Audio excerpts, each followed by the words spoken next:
Most people do not drown because of debt. They drown because they borrowed without a future. Somewhere along the way, you were taught to fear loans. You were told that debt is dangerous, that borrowing is irresponsible, that owing money is a sign of failure. And, for most people, that fear is justified, because most people do not borrow to build. They borrow to survive. They borrow to look successful. They borrow to escape discomfort today, even if it costs them 10 years of freedom tomorrow. But here is the truth few ever tell you. Debt itself is not the enemy. Lack of clarity is. The same tool that traps one person for life becomes the ladder another person climbs to financial independence. The difference is not intelligence. It is not income. It is not luck. It is how they think. The wealthy do not ask, "Can I afford this loan?" they ask. "Who will pay it back?" They do not borrow to consume. They borrow to control. They do not sign loan agreements with hope. They sign them with certainty. This audiobook is not about encouraging reckless borrowing, and it is not about glorifying debt. It is about understanding the invisible line where a loan stops being a burden and starts becoming leverage. You will learn why some people feel anxious the moment they owe a few $1,000s, while others sleep peacefully with millions in debt. You will understand why banks love consumer borrowers and quietly respect asset builders. You will see why most people remain trapped not because they borrowed too much, but because they borrowed like consumers instead of owners. This is not a lesson in interest rates. It is a lesson in power. Because every loan you take is not just a financial decision. It is a decision about who controls your time, your energy, and your future. As you listen, do not rush. Do not judge. Do not resist. Simply observe how you think about money, how you think about obligation, how you think about risk. By the end of this journey, you will no longer ask whether loans are good or bad. You will know something far more important. You will know when debt works for you and when it works against you. And once you understand that difference, you will never borrow the same way again. Debt feels dangerous for a reason. That feeling in your chest when you think about owing money is not irrational. It is not weakness. It is instinct. For most of human history, debt meant loss of freedom. It meant obligation without certainty. It meant working not by choice, but by necessity. And your nervous system still remembers that. When you owe money, your future is partially spoken for. Your time no longer belongs entirely to you. Your choices become narrower. Your margin for error shrinks. This is why debt creates anxiety even before the first payment is due. It is not just a number on a statement. It is psychological pressure. Most people are taught to ignore this pressure. They are told that debt is normal, that everyone has it, that this is just how life works. But deep down, they feel something is wrong, and they are right. Debt becomes dangerous the moment it removes your ability to choose calmly, the moment it forces you to act out of fear instead of intention, the moment it turns money into something you react to, rather than something you direct. This is why so many people feel trapped. They did not just borrow money. They borrowed obligation. They borrowed pressure. They borrowed urgency. And the world exploits this. Consumer debt is engineered to feel harmless at first. Small payments, easy approvals, friendly language, deferred consequences. But the danger of debt is never immediate. It is delayed. The real cost of borrowing is not the interest rate. It is the loss of flexibility. When you owe money for things that do not produce value, your future income becomes pre-allocated. Before you earn it, it is already spent. Before you choose, the choice is made for you. This is why debt feels heavy, because it is a claim on your future. And this is where most people make a critical mistake. They assume that all debt is dangerous, so they either avoid it entirely or they surrender to it blindly. Both paths lead to limitation. Avoiding debt completely often keeps people small. Blindly accepting it keeps them trapped. The truth is more precise. Debt is dangerous when it is disconnected from control. If a loan demands your labor every month just to exist, it owns you. If a loan requires you to keep a job you hate, it controls you.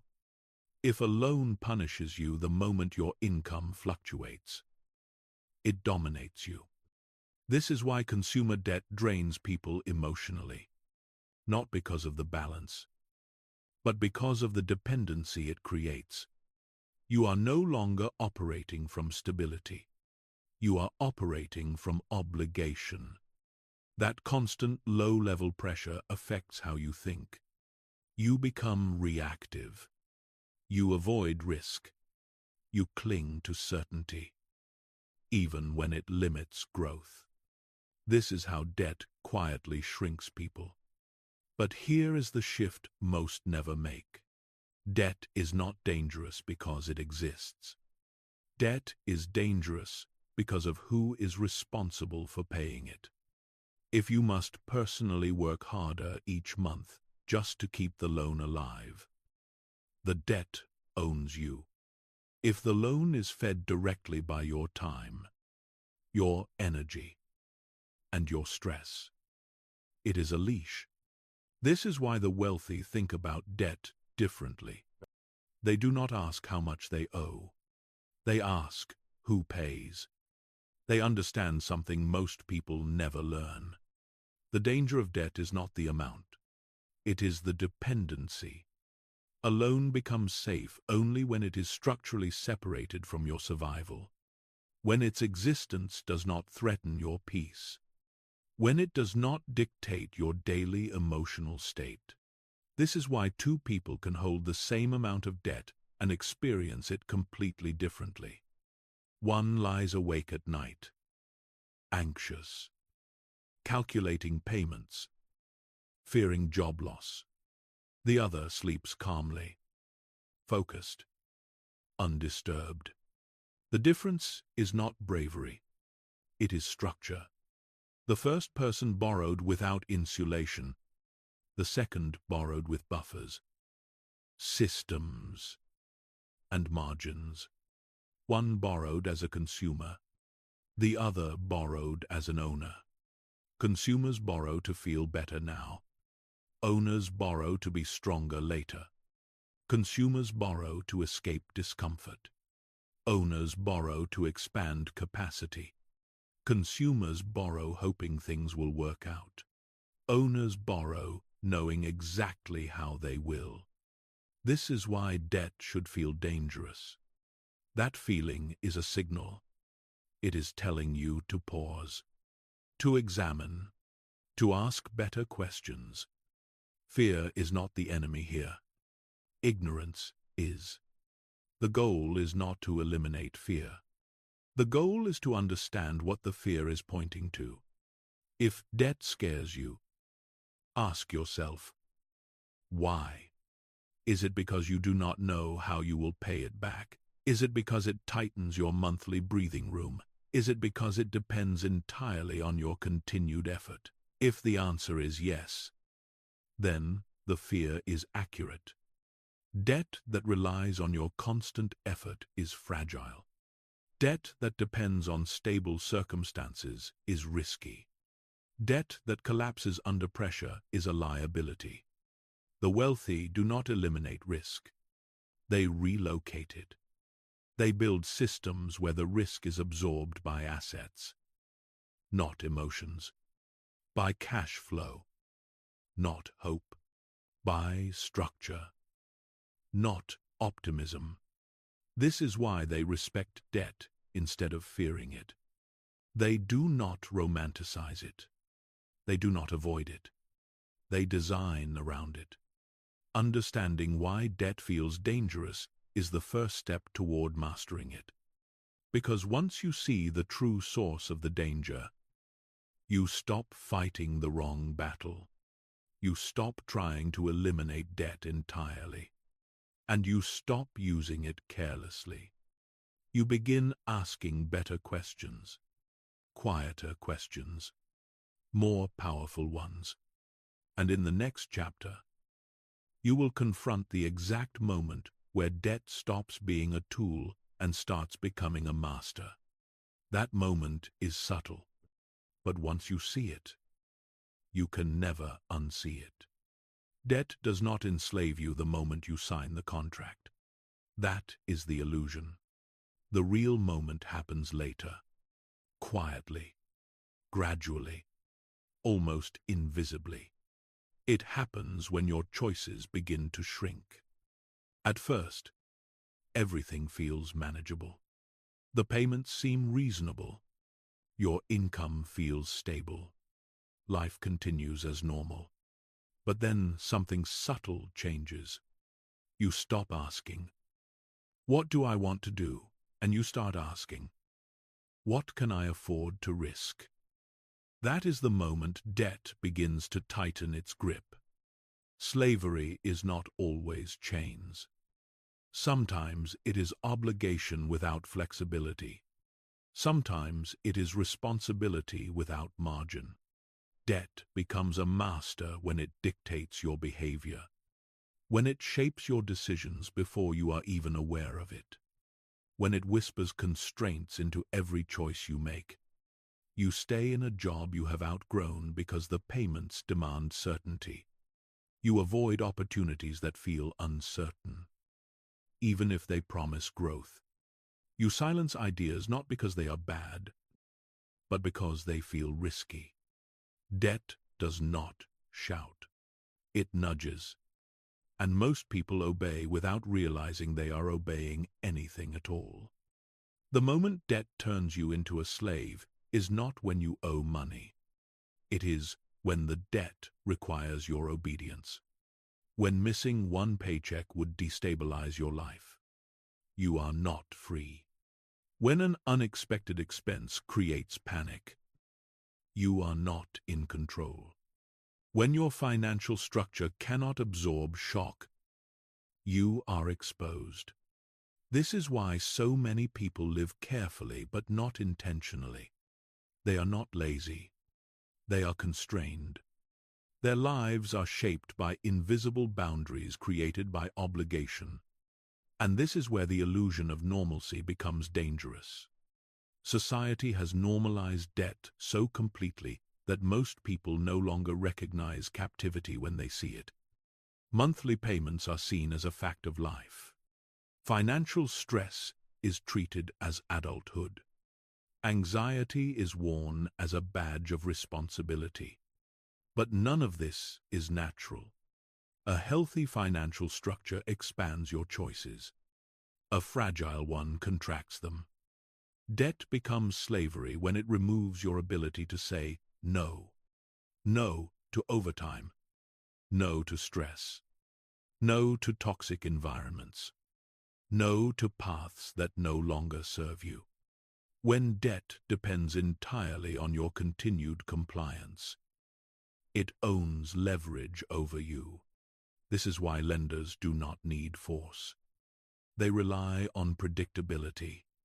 They know most people will protect their credit score at any cost. They know most people fear instability more than stagnation. They know obligation is more powerful than motivation. And so the system is built around regular payments, rigid timelines, and penalties for deviation, not because banks are evil, but because the structure rewards obedience. The dangerous illusion is believing that slavery only exists at extremes, that as long as you are not drowning, you are safe. But captivity begins long before collapse. It begins when your financial life becomes fragile, when one disruption could undo years of effort, when peace depends on everything going exactly as planned. Freedom is not about having no debt. Freedom is about having resilience. And most people borrow without building resilience first. They borrow against optimism. They borrow against projections. They borrow against future versions of themselves they have not yet become. And when reality interferes, pressure begins. Pressure changes people. It makes them short-term thinkers. It makes them defensive. It makes them conservative in the worst way. They stop playing offense in life. They start playing defense, not because they want to, but because they have to.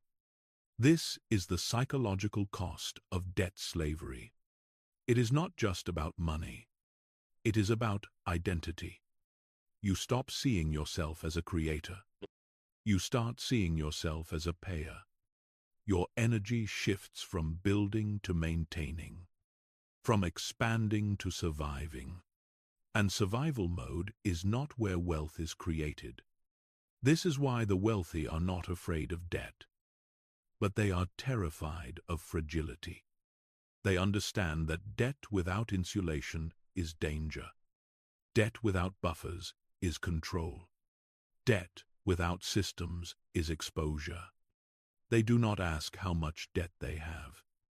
They ask how dependent they are on perfect conditions. Because perfect conditions never last. Markets shift. Health changes. Industries evolve. Life interrupts. Debt that survives only in ideal circumstances is a trap.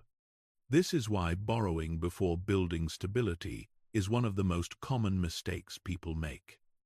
They assume the loan will motivate them. They believe pressure will sharpen them. They think urgency will force growth. Sometimes it does. But far more often, it forces compromise. Compromise of values. Compromise of time. Compromise of long-term thinking. Debt becomes a master, not because it exists, but because it is unsupported. Supported debt behaves differently. Debt backed by cash reserves feels calm. Debt supported by cash flow feels neutral. Debt structured with margin feels manageable. But debt that leans on your nervous system feels heavy. Debt that leans on your hope feels dangerous. Debt that leans on your next paycheck feels suffocating. This is the line you must learn to see. The line between debt as a tool and debt as a leash. Most people cross it unknowingly, not because they are reckless, but because they were never taught to look for it. They were taught to ask, "Can I get approved?" Not, "What happens if things change?" They were taught to chase opportunity, not to protect optionality. Optionality is freedom. The ability to adapt, the ability to pause, the ability to choose differently when conditions shift. Debt that destroys optionality destroys freedom. And once freedom is gone, growth becomes difficult. You can still make money. You can still succeed externally. But internally, you are constrained. The goal is not to avoid debt. The goal is to avoid dependency, to design your financial life so that no single obligation can control you, to ensure that your future is not held hostage by a monthly payment. In the next chapter, you will learn the single question that immediately reveals whether a loan will expand your freedom or quietly take it away. It is a simple question, but it is one most people never ask, and it changes everything. There is one question that changes everything. It is not complicated. It is not technical, and yet almost no one asks it. Before the wealthy sign any loan agreement, they pause and ask a single thing. Who pays this back? Not how fast, not how easy, not how impressive it looks. Who pays? Most people never ask this question. They ask a different one. Can I afford the monthly payment? That question sounds responsible, but it is shallow. It only measures comfort in the present moment. It does not measure control, because you can afford many things that still control you. You can afford a car payment that locks you into a job you hate. You can afford a mortgage that leaves you with no margin. You can afford debt that quietly drains your future flexibility. Affordability is not freedom. Structure is. When you ask, who pays this back? You are no longer thinking like a consumer. You are thinking like an owner. A consumer pays personally. An owner designs systems. If the answer to that question is, I do, with my time, my stress, and my paycheck, then the debt is already dangerous. It may look manageable. It may feel normal, but it is fragile. If your labor is the only thing standing between you and default, the loan owns leverage over you. This is the defining difference. Poor borrowers attach debt directly to their survival. Rich borrowers attach debt to assets. The poor borrow to acquire things. The wealthy borrow to acquire capacity. Capacity produces income. Things consume it. When the wealthy borrow, they ensure that the obligation is fed by something other than their nervous system. They ask, will this loan be paid by tenants? Will it be paid by customers? Will it be paid by systems, automation, or cash flow? If the answer is yes, the loan becomes neutral, sometimes even beneficial. If the answer is no, they walk away. No negotiation, no justification, no emotion. This is why two people with the same income make radically different decisions. One sees debt as a way to feel better now. The other sees debt as a tool to redirect energy. Consumers borrow to escape discomfort. Owners borrow to expand leverage. This is why most people feel anxious about debt, because they know, intuitively, that they are the ones paying for it. They know that one interruption could collapse everything. They feel the pressure because the pressure is real. The wealthy feel calm because the system absorbs the stress, not them. This question also reveals something deeper. Debt is not just financial. It is emotional. When you are the payer, you carry the weight. When the asset pays, you carry perspective. This is why wealthy borrowers do not rush. They do not chase approvals. They are patient. They would rather wait than accept a structure that binds them. They understand that a bad loan does not just cost money. It costs identity. When you repeatedly borrow in ways that rely on your personal effort, you reinforce an identity of dependency.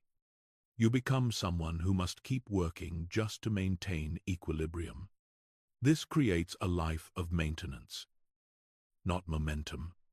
The wealthy reject this identity early. They decide that if a loan does not create distance between their labor and the obligation, it is not worth taking. This is also why they are selective. They do not borrow for status. They do not borrow for comfort. They do not borrow to impress. They borrow to control cash flow. Cash flow is what pays debt quietly. Cash flow is what creates breathing room. Cash flow is what restores optionality. This is why real estate is so attractive to them. Not because of appreciation, but because tenants pay the loan. This is why businesses are attractive. Not because of ego, but because customers feed the obligation. The asset becomes the buffer. This is the core principle. If the loan survives only as long as you do, it is unsafe. If the loan survives because the asset works, it is stable. This is not about being risk-free. It is about being insulated. The wealthy do not eliminate risk. They ensure that risk is distributed. They ensure that failure in one area does not collapse the entire structure. This is why they can take calculated risks while others cannot. They are not braver. They are better structured. And this question applies beyond money. Every obligation you accept shapes your future. Every commitment claims energy. The wealthy are ruthless about where their energy goes. They understand that life is not lived in transactions, but in systems. If you want loans to work in your favor, you must stop asking if you can afford them, and start asking if they respect your future. Who pays this back? If the answer is not clear, the answer is no. Not later. Not after adjustments. Not with hope. No. This single question will save you years of pressure. It will prevent silent captivity. It will protect your peace. In the next chapter, you will go deeper into the structure that makes this possible. You will learn why good debt is not defined by interest rates, but by whether someone else carries the weight. Once you understand that, debt stops being emotional and starts becoming strategic. The simplest definition of good debt is also the most uncomfortable one. Good debt is not defined by low interest rates. It is not defined by long terms or friendly banks. It is defined by one thing only: someone else pays it. The moment you accept this truth, your entire understanding of money begins to shift. Most people believe debt becomes good when the numbers look reasonable. A manageable payment, a decent rate, a long enough timeline. But none of those things determine whether a loan will free you or trap you. What matters is who carries the weight. If your lifestyle must shrink to support the loan, the debt is bad. If your peace depends on everything going right, the debt is dangerous. If your income must remain stable just to survive the obligation, the debt owns leverage over you. Good debt behaves differently. It does not require sacrifice to survive. It requires structure. When the wealthy borrow, they are not thinking in terms of affordability. They are thinking in terms of replacement. What activity will replace my labor? They do not want debt that consumes cash. They want debt that redirects cash. This is why the phrase, "someone else pays," it matters so much. It forces clarity. A rental property is good debt, not because real estate is magical. It is good debt because tenants send rent every month. A business loan is good debt, not because entrepreneurship is glamorous. It is good debt because customers pay invoices. The asset produces cash flow. The cash flow services the debt, and the owner remains emotionally untouched. That distance is everything. Distance creates calm. Calm creates clarity. Clarity creates better decisions. This is why wealthy borrowers sleep well. They are not gambling their nervous system. They are not feeding debt with anxiety. They build structures where the obligation lives outside of them. Most people do the opposite. They attach debt directly to their identity. They say, "I owe," instead of "the asset owes." That language matters because the subconscious listens. When you identify as the payer, you internalize pressure. When the asset is the payer, you maintain perspective. This is why consumer debt feels heavy. It has no buffer, no insulation, no separation. You buy something, you owe money, and the obligation points straight at you. There is no system absorbing the stress. Good debt introduces distance between you and the obligation. It creates a layer. That layer is called cash flow. Cash flow is not just income. It is protection. It is what stands between you and panic. It is what allows mistakes without collapse. It is what restores optionality. This is why the wealthy obsess over cash flow, not balances. They understand that a loan with no cash flow is a liability regardless of how cheap it looks. And a loan with reliable cash flow can be powerful even at higher rates. Interest rates matter, but structure matters more. A perfectly priced loan that relies on your job is fragile. A moderately priced loan that relies on tenants is resilient. Resilience beats optimization every time. This is why the wealthy are patient.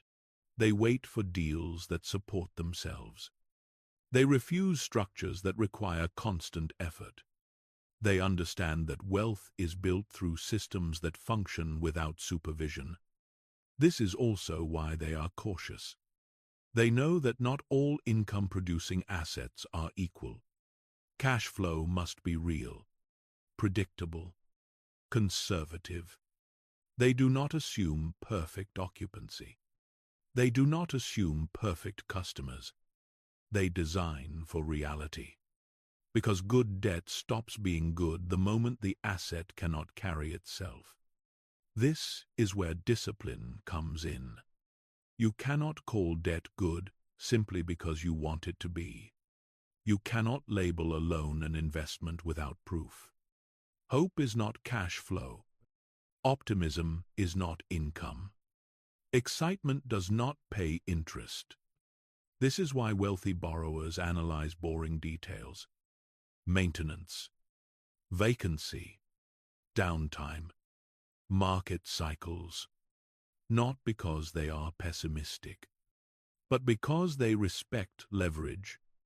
They understand that leverage magnifies everything, not just gains, mistakes too. Good debt is quiet. It does not announce itself. It does not impress others. It does not elevate your status. It simply works. Month after month, year after year. Bad debt, on the other hand, demands attention. It creates emotional noise. It forces lifestyle adjustments. It constantly reminds you of its presence. Good debt fades into the background. Bad debt stays in your head. This is why good debt feels lighter even when the numbers are larger. Because you are not carrying it. The asset is. This distinction also reveals something deeper. Good debt respects your future self. Bad debt steals from it. Good debt expands your capacity over time. Bad debt compresses it. Good debt builds confidence quietly. Bad debt erodes it slowly. When you consistently structure debt where someone else pays, you begin to see money differently. You stop chasing income. You start building systems. You stop thinking monthly. You start thinking structurally. You stop fearing obligation. You start designing around it. This is the shift that separates wage earners from capital allocators. And it is not reserved for the elite. It is a way of thinking, a discipline, a refusal to borrow unless the structure is sound. The moment you accept that good debt must be paid by something other than you, your standards rise. You become selective. You become patient. You become strategic. You no longer feel tempted by convenience. You are guided by design. In the next chapter, you will go deeper into the force that makes this possible. Leverage, not as a fantasy, not as a shortcut, but as a multiplier that rewards structure and punishes carelessness. And once you understand how leverage really works, you will never look at borrowing the same way again. Leverage is one of the most misunderstood forces in money. Some people worship it. Others fear it. Both are wrong. Leverage is not magic. It does not create wealth on its own. It does not rescue bad decisions. Leverage simply amplifies whatever already exists. If the structure is strong, leverage accelerates progress. If the structure is weak, leverage accelerates collapse. This is why leverage feels powerful and dangerous at the same time. Most people are taught to think of leverage as risk, but that is incomplete. Leverage does not create risk. It reveals it. When you borrow, you magnify the consequences of your choices. Good decisions become better. Bad decisions become fatal. This is why leverage rewards clarity and punishes confusion. The wealthy understand this deeply. They do not use leverage to escape effort. They use it to concentrate results. They understand a simple truth. You do not need to own 100% of an asset to benefit from 100% of its performance. You only need to control it. Control is the real prize. When you control an income-producing asset, you control cash flow. When you control cash flow, you control obligation. And when you control obligation, you control your future. This is why leverage is central to wealth building. Without leverage, growth is linear. You trade hours for income. You save slowly. You progress cautiously. With leverage, growth becomes exponential. Systems work while you rest. Assets compound while you sleep. But only if the foundation is sound. Most people encounter leverage accidentally. A mortgage, a car loan, a credit line. They are told it is normal. They are not taught how it works. So they assume leverage is something that happens to them, not something they can design. This is the trap. The wealthy approach leverage deliberately.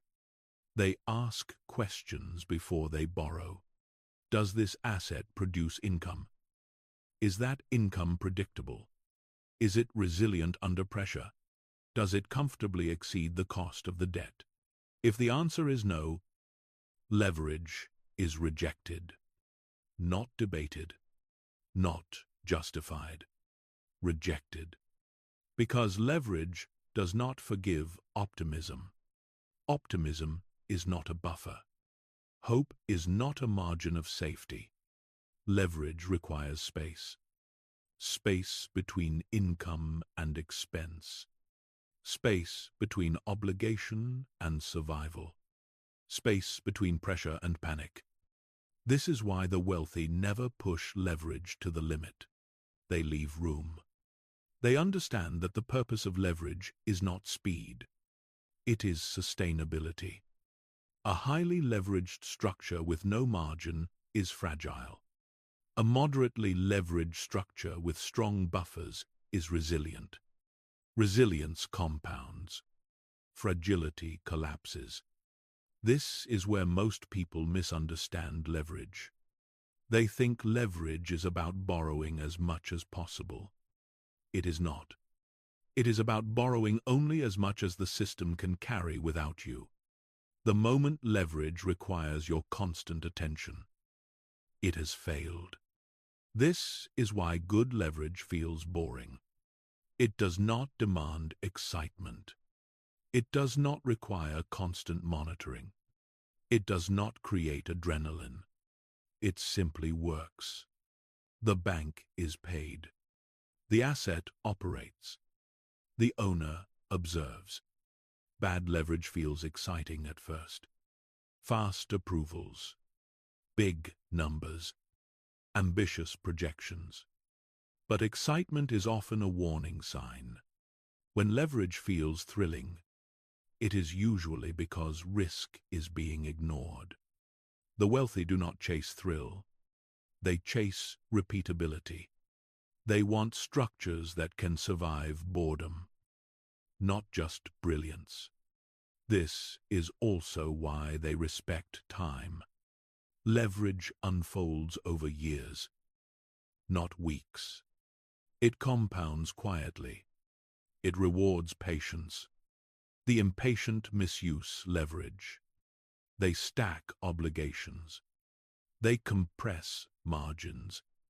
They assume best-case scenarios. And when reality intervenes, leverage magnifies the damage. The wealthy assume friction, vacancies, delays, repairs, slow periods. They design leverage to survive these moments. Because leverage does not eliminate reality, it intensifies it.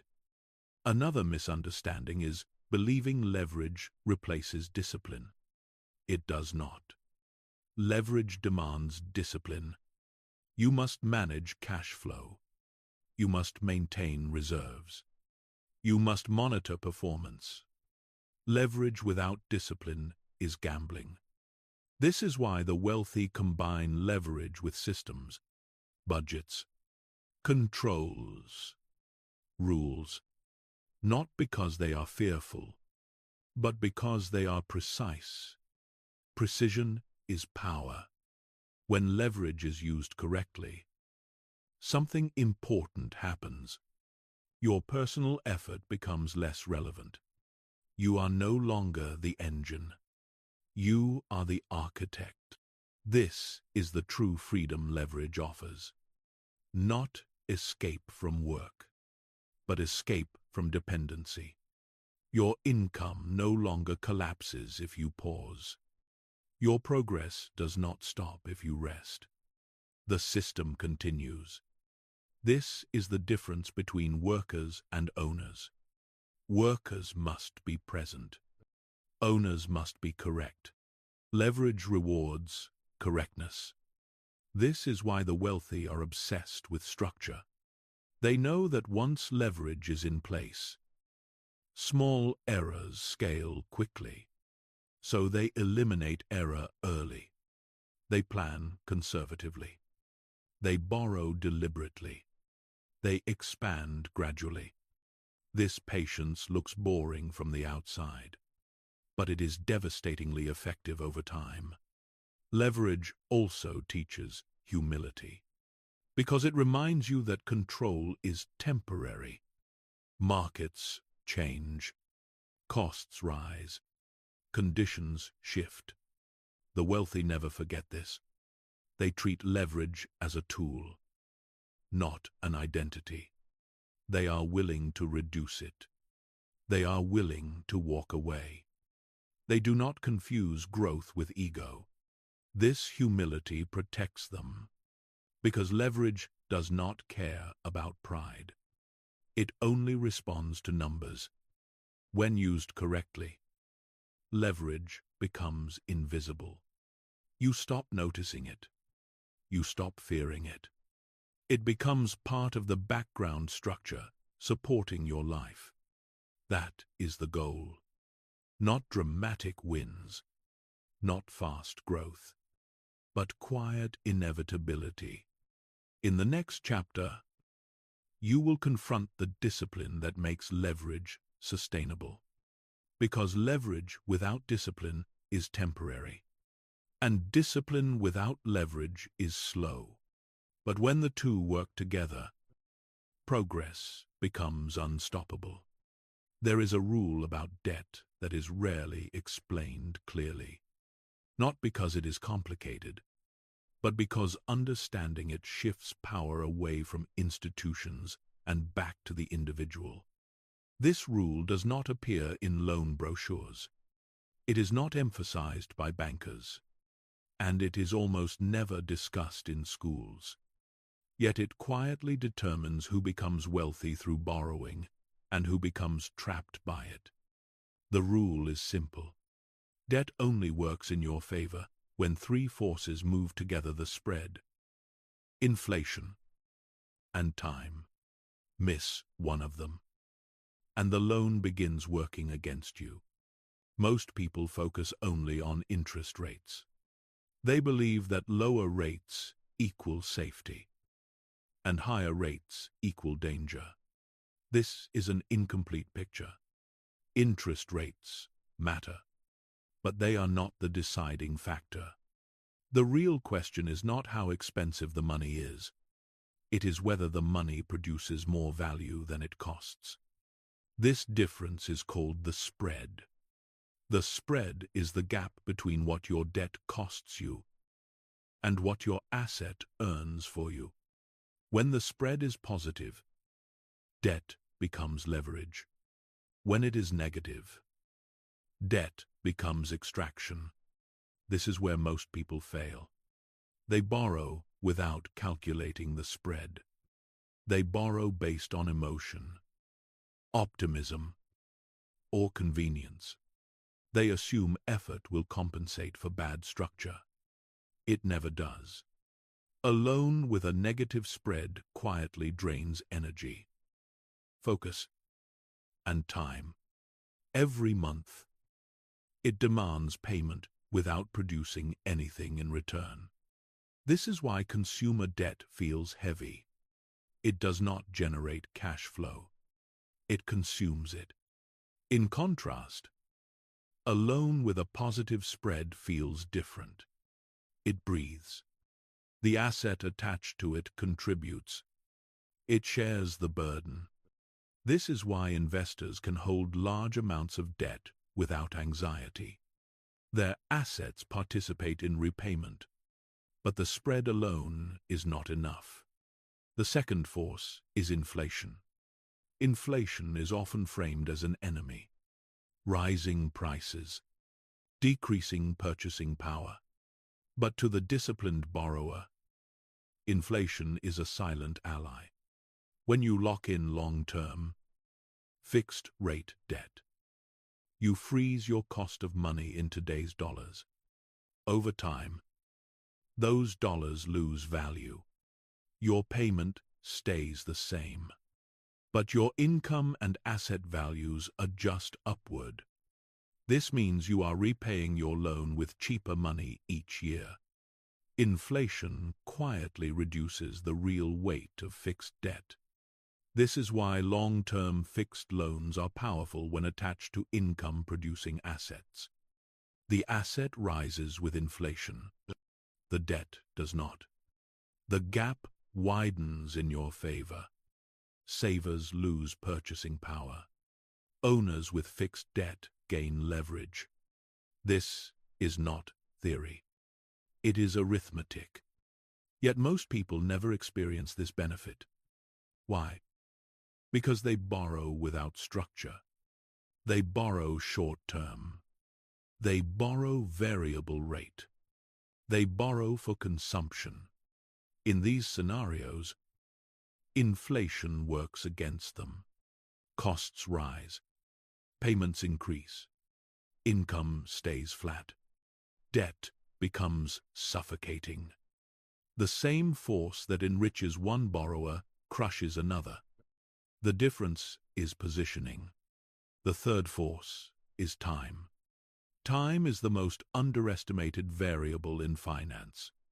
A loan is not just money. It is a timeline.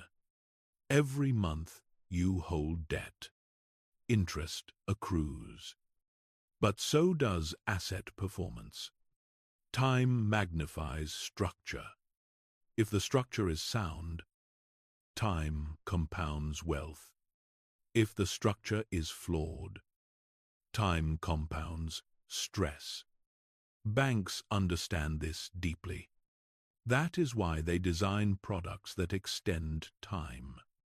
Lower payments, longer terms, refinancing offers. Each one feels helpful.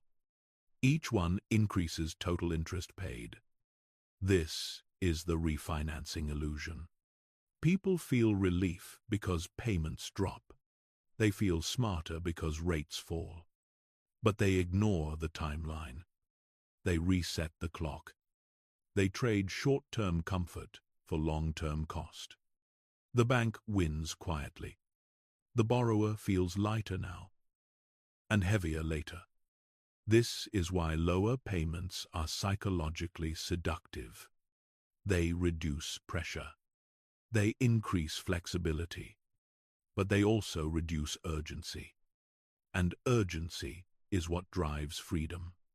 When payments are low, discipline weakens. When discipline weakens, timelines stretch. This is how debt becomes permanent. The quiet rule is this: you do not win with debt by minimizing payments. You win by minimizing duration. Duration determines dominance. Shorter timelines reduce interest exposure. They restore optionality. They return control. Banks profit from time. Borrowers gain freedom by ending it. This is why the most powerful borrowers think differently. They do not ask, "How can I make this easier?" They ask, "How can I finish this sooner?" They understand that leverage is temporary by design. It is a tool, not a lifestyle. They also understand that fixed debt paired with variable income is dangerous unless buffered by liquidity. Which is why disciplined borrowers never rely on perfect conditions. They plan for disruption. They assume volatility. They build margin. This margin is not optimism. It is structure. Banks lend aggressively because they can externalize risk. Borrowers must internalize it. This is the final part of the rule. Debt is safe only when you retain optionality. Optionality comes from cash, flexibility, and time buffers. Without them, even good debt can become lethal. This is why some people collapse during minor downturns, while others expand. They are not smarter. They are better structured. The quiet rule the banks hope you never learn is not about interest rates at all. It is about alignment. Positive spread, fixed debt, time reduction. When these three move together, debt becomes a servant. When they do not, debt becomes a master. In the next chapter, you will see why cash reserves are not just safety nets, but strategic weapons. Because leverage without liquidity is gambling. And gambling always ends the same way. Most people believe debt is a math problem. They think if the interest rate is low enough, the loan is safe. If the payment fits their budget. The loan is manageable. If the numbers look reasonable, everything will be fine. This belief ruins more lives than high interest ever could. Because debt is not defeated by numbers. It is defeated by behavior. Interest rates influence outcomes. Discipline determines survival. You can survive a bad rate with discipline. You cannot survive a good rate without it. Discipline is what keeps debt from slowly changing who you are. At the beginning of a loan, people are careful. They budget. They plan. They promise themselves, this is temporary. Then comfort arrives. Payments feel normal. Income feels stable. Nothing bad happens. This is when discipline begins to erode. Not all at once, but quietly. You allow small upgrades. You justify small indulgences. You tell yourself you deserve relief. This is how debt becomes permanent. Not through crisis, through comfort. The dangerous phase of borrowing is not when money is tight. It is when money feels sufficient. Discipline exists to protect you from yourself during this phase. It forces you to treat debt seriously even when it feels harmless. It keeps urgency alive when pressure fades. This is why discipline matters more than the rate. A low rate can lull you into complacency. A high rate keeps you alert. Alert borrowers survive. Complacent ones drift. Discipline shows up first in budgeting. Not budgeting as restriction, but budgeting as command. A budget is not a list of expenses. It is a declaration of priorities. When you carry debt, your budget is no longer optional. It is a control system. Without it, money leaks. Leaks become habits. Habits become identity. The disciplined borrower does not ask, "What can I afford this month?" They ask, "What must be paid first?" Debt repayment becomes non-negotiable. It is treated like gravity. You do not debate it. You build around it. This removes decision fatigue. When repayment is automatic, temptation weakens. When temptation weakens, consistency forms. Consistency is more powerful than motivation. Motivation fades. Discipline repeats. Discipline also governs repayment behavior. Most borrowers aim for minimum payments. They see debt as something to coexist with. Disciplined borrowers aim for elimination. They do not ask how to make payments easier. They ask how to shorten the timeline. Every extra payment is not just money saved. It is time reclaimed. Time without obligation. Time without pressure. Time where income belongs to you again. This perspective changes everything. You stop seeing extra income as permission to spend.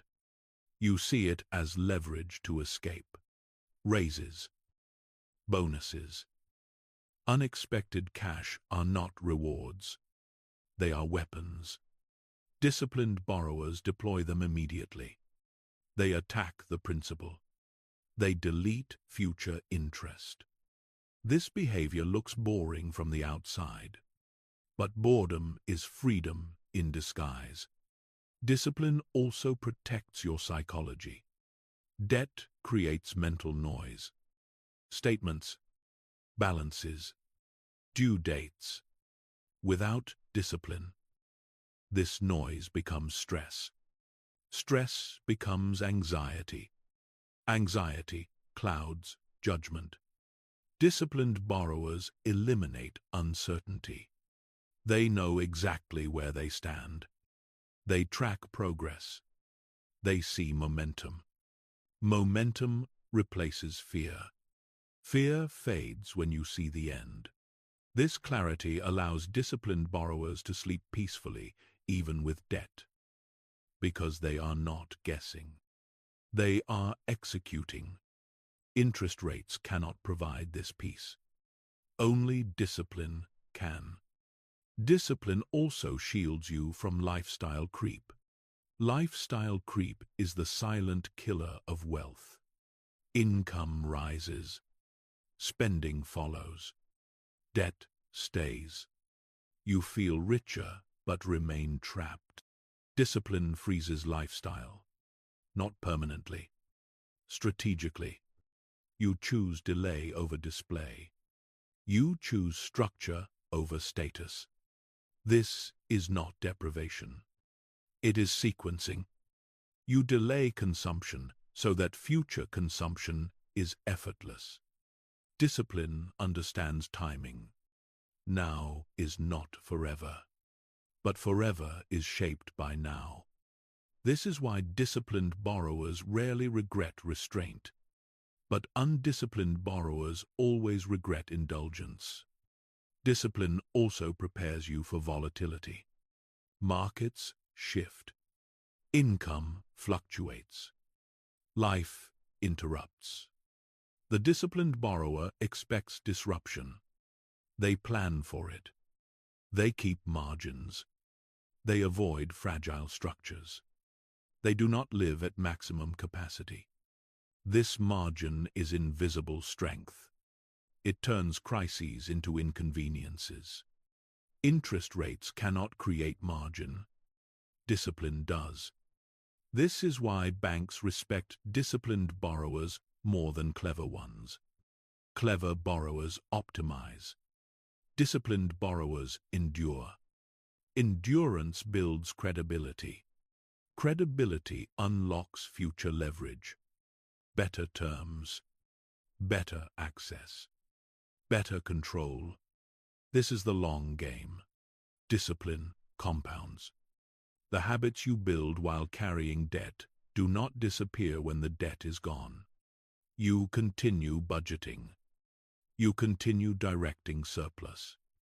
You continue thinking in timelines instead of moments.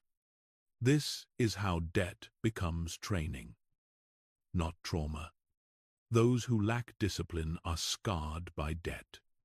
Those who cultivate it are shaped by it. They emerge calmer, more deliberate, more dangerous financially.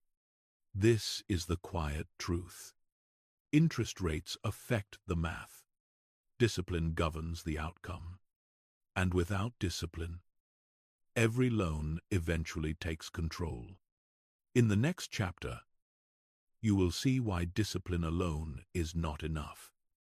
Why even the most disciplined borrower needs one more layer of protection. Because cash is not just safety. It is power. Most people believe an emergency fund exists to protect them from disaster. They think of it as insurance, a cushion, a backup plan. That belief is incomplete. An emergency fund is not about fear. It is about leverage. It is not designed to save you when things go wrong. It is designed to give you power when things go right. Because debt does not break people during disasters. It breaks them when options disappear. When you borrow without cash reserves, you are not just taking on debt. You are surrendering choice. Every loan you take creates obligation. Every obligation reduces flexibility. Without cash, that reduction becomes total. This is why banks demand liquidity. They understand what most borrowers do not. Cash is not idle money. Cash is control. An emergency fund is the difference between reacting and deciding. When life disrupts your income, the lender does not pause. They do not renegotiate compassionately. They enforce contracts. Debt is rigid. Life is not. This mismatch is where people collapse. Without cash, a single interruption becomes a cascade. Missed payments, late fees, stress decisions. Stress decisions destroy structure. With cash, disruption becomes noise. You continue paying. You continue breathing. You continue thinking. Thinking is power. This is why disciplined borrowers never borrow naked. They armor themselves first, not because they expect failure, but because they expect reality. Reality includes volatility. Jobs change. Markets shift. Health fluctuates. A borrower without reserves must rely on hope. Hope is not a strategy. A borrower with reserves relies on time. Time to adjust. Time to recover. Time to respond intelligently.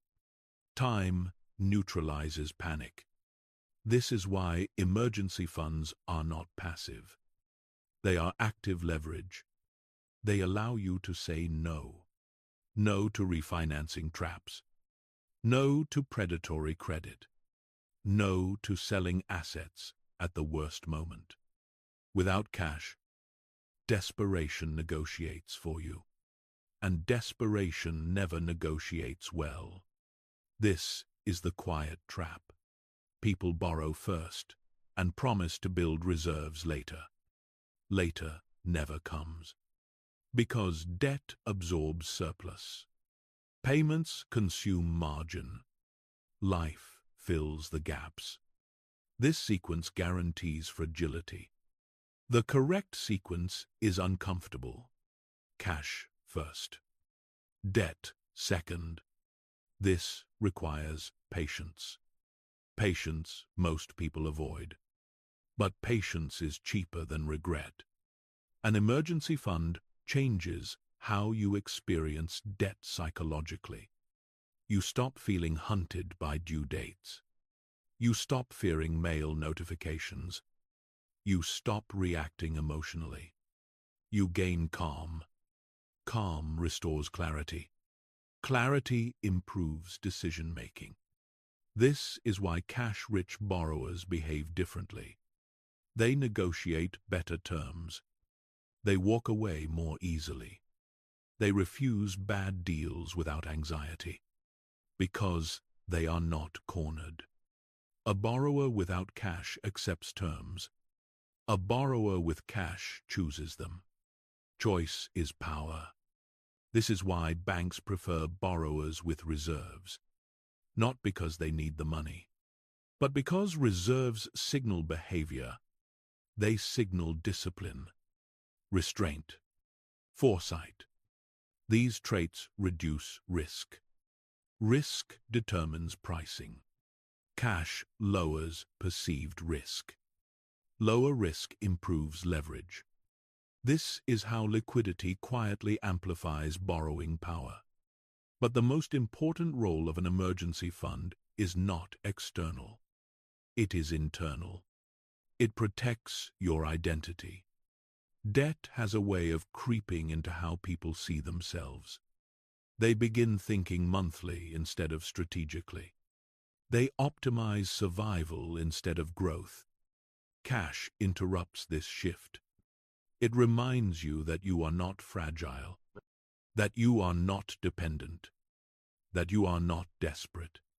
This psychological stability matters more than the number itself. Because desperation creates bad debt. Bad debt compounds.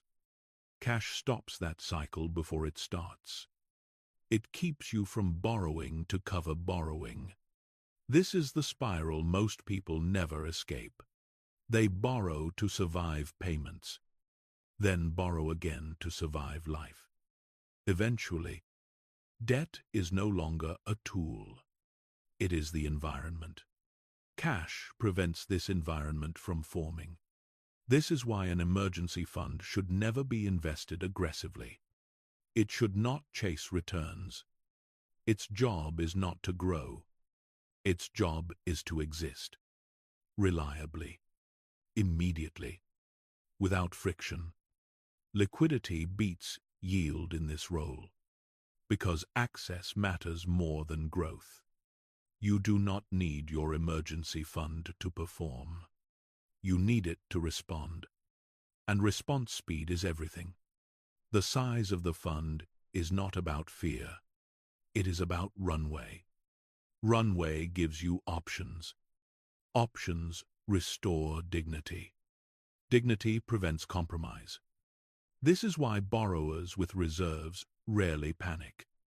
They absorb shocks quietly. They adapt smoothly. They continue executing their plan, while others scramble. They remain still. Stillness is strategic. This is also why emergency funds protect your assets. Without cash, people sell at the worst times. They liquidate under pressure. They destroy years of progress to solve short-term stress. Cash absorbs stress, so assets can continue working. This separation is critical. Debt requires servicing. Assets require time. Cash bridges the gap. This is power. Not flashy power. Quiet power. The kind that does not announce itself. The kind that allows you to sleep. The kind that keeps loans working for you instead of against you. In the next chapter, you will learn how even disciplined, liquid borrowers fall into one of the most common traps in finance. A trap disguised as relief. A trap disguised as intelligence. The refinancing illusion. Because not all improvements are progress. There is a moment when debt feels heavy. Payments feel repetitive. Obligation feels endless. And right at that moment, an offer appears. Lower monthly payments. A better rate. More breathing room. It feels like relief. This is where many disciplined borrowers quietly lose control. Not because refinancing is always wrong, but because most people refinance for the wrong reason. They refinance to feel better, not to become freer. This distinction matters. The refinancing illusion works by targeting emotion, not logic. It tells you the pressure will ease. It tells you the burden will shrink. It tells you that you are being smart. But it hides the real cost. Time. Refinancing rarely reduces the total obligation. It redistributes it. You feel lighter now because the monthly pain decreases. But the timeline stretches, and time is where interest lives. Banks understand this perfectly. They do not profit from your comfort. They profit from your duration. A longer loan, even at a slightly lower rate, often generates more interest overall, especially when amortization resets. This is the detail most borrowers ignore. In the early years of a loan, most of your payment goes to interest, not principal. When you refinance, you often return to that early stage. You erase progress. You restart the clock. It feels like forward motion. It is not. It is circular movement. The illusion deepens because the numbers look better. Lower rate. Lower payment. But the loan lives longer. This is how banks quietly reclaim leverage. You regain comfort. They regain time. And time always favors the lender. Refinancing also weakens discipline. Pain enforces focus. Comfort dissolves it. When payments drop, urgency fades. When urgency fades, Lifestyle expands. You spend the difference. You justify upgrades. Debt adapts to your comfort level. This is how temporary relief becomes permanent obligation. Refinancing teaches the wrong lesson. It teaches that pressure can be negotiated away instead of eliminated. This mindset is dangerous because it trains you to escape discomfort instead of resolving it. Wealth is not built by avoiding discomfort. It is built by finishing it. The disciplined borrower does not ask, "How can I lower this payment?" They ask, "How can I end this obligation?" Refinancing also carries invisible costs: fees, closing costs, legal charges, often rolled into the loan, which means you now pay interest on the cost of refinancing itself. You borrow money to borrow money. This compounding waste is subtle, but real. Even when refinancing technically saves money on paper, it often fails behaviorally. Most people do not maintain the original payment level. They spend the difference. What could have shortened the loan instead extends it. The strategy fails not because the math is wrong, but because behavior is predictable. Banks rely on this predictability. They know borrowers seek relief, not mastery. This is why refinancing is marketed aggressively. It feels helpful. It feels supportive. But it rarely serves the borrower's long-term interest. The only time refinancing truly works is when structure improves, not comfort. When the rate drops significantly, when the term does not extend, when payments remain unchanged or increase, this shortens duration. Shorter duration restores power, but this requires discipline few possess. Most people refinance to escape pressure, not to compress timelines. And so the illusion persists. Debt feels easier. Freedom feels farther. The tragedy is not that refinancing exists. It is that it is misunderstood. People believe lower payments equal progress. They do not. Progress is measured in principle destroyed, not discomfort avoided. This is why disciplined borrowers tolerate pressure. They understand its purpose. Pressure reminds you that the obligation is unfinished. It prevents complacency. It keeps debt temporary. Refinancing removes pressure prematurely. And when pressure disappears, debt settles in. This is how people carry loans for decades longer than necessary. Not because they could not pay faster, but because they chose comfort instead of completion. The refinancing illusion is seductive because it feels responsible. But responsibility is not about feeling better today. It is about being freer tomorrow. The borrower who understands this does not fear pressure. They use it. They see each payment as progress, each extra dollar as acceleration. They do not look for exits that delay freedom. They look for paths that shorten it. This is the final test of maturity in borrowing. Can you tolerate discomfort long enough to end obligation? Or will you trade freedom for relief? The answer to that question determines whether loans remain tools or become environments. In the final chapter, you will bring everything together, not as rules, not as techniques, but as identity. Because how you borrow is not just about money. It is about who you are when pressure arrives, and whether you think like an owner or like a consumer. At the end of every financial decision, there is always one silent question, not written on paper, not asked by the bank, but answered by your behavior. Are you borrowing like an owner or like a consumer?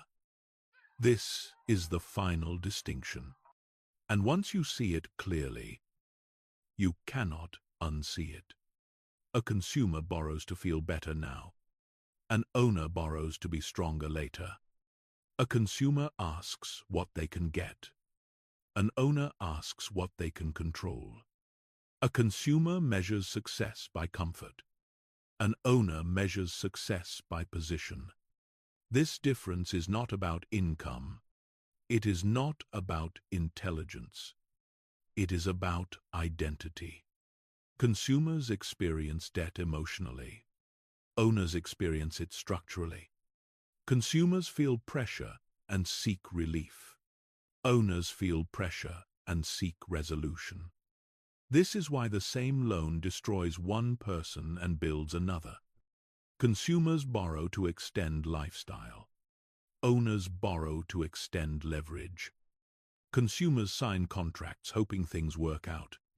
Owners sign contracts knowing exactly how they end. Hope is emotional. Structure is deliberate. Owners do not ask if a loan is scary. They ask if it is aligned. Aligned with cash flow. Aligned with time horizon. Aligned with identity. They understand that money does not respond to desire. It responds to structure.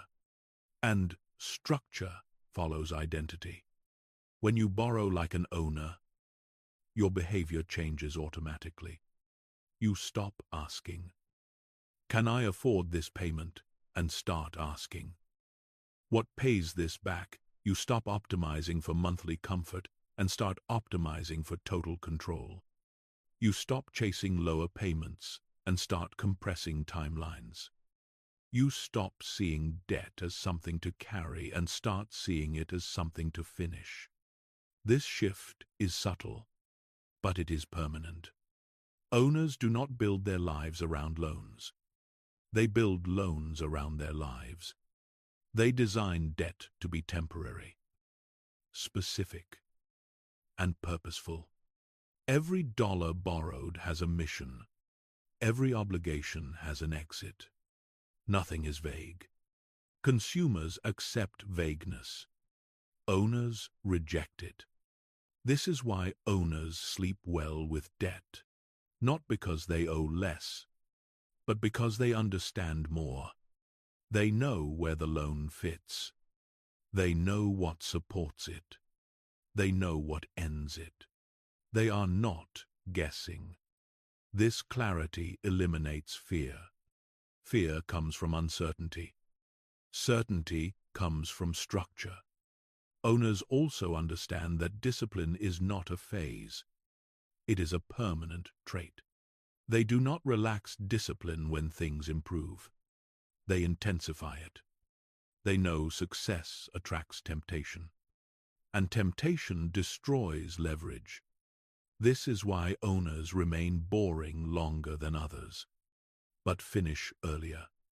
They delay celebration until obligation ends, not because they deny themselves joy, but because they understand sequence. First, control, then freedom, then enjoyment without consequence. This order is non-negotiable. Borrowing like an owner also changes how you see money itself. Money stops being something you chase.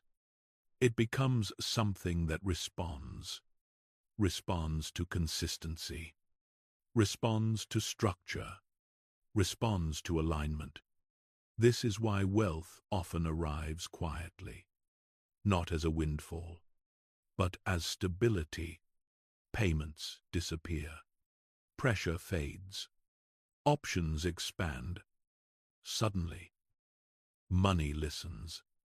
But this does not happen accidentally. It happens because you trained yourself. Debt becomes the teacher. It teaches patience. It teaches restraint. It teaches clarity. Those who resist the lesson are punished by it. Those who accept the lesson are shaped by it. This is the final truth. Loans do not ruin people. People ruin loans. When you borrow without identity, debt defines you. When you borrow with identity, you define debt. Borrowing like an owner means you never forget one thing. The goal is not to have access to money. The goal is to have authority over it. Authority comes from alignment. When your income, your behavior, your timeline, and your identity move together, money becomes cooperative. It stops resisting. It stops slipping away. It stops creating tension. It flows toward structure. This is why some people never escape debt, even when they earn more, and others accelerate, even when they start small. They are not borrowing differently. They are being differently. So as this audiobook ends, do not memorize rules. Do not chase tactics. Adopt an identity. From this point forward, you do not borrow to consume. You borrow to control. You do not borrow to escape discomfort. You borrow to build position. You do not borrow like the many. You borrow like the few. Because once you borrow like an owner, loans stop working against you. They start working for you. And eventually, they stop being necessary at all.